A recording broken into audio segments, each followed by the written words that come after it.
Interim government থেকে আমরা জাতি আশা করেছিল, তারা কমিটমেন্ট দিয়ে আসছিল যে তারা নিরপেক্ষ থাকবে এবং তারা সংস্কার করবে, বিচার দৃশ্যমান করবে এবং নির্বাচন করবে।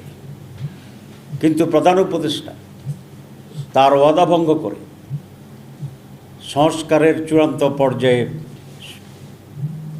সিদ্ধান্তে পৌঁছার আগেই নির্বাচনের তারিখ ঘোষণা করছে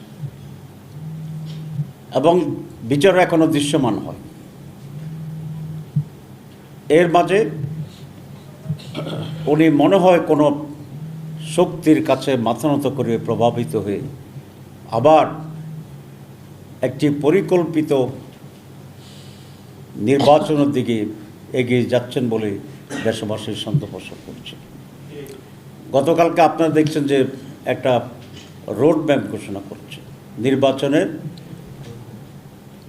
এটার কি বলে, কি নকশা বলে, পথনকশা বাংলায়। কিন্তু অনেকগুলো বিষয় এখনো আনসেটেল রয়ে গেছে। নির্বাচন ফেব্রুয়ারি নির্বাচনে জামাতে ইসলামীর কোনো আপত্তি নেই।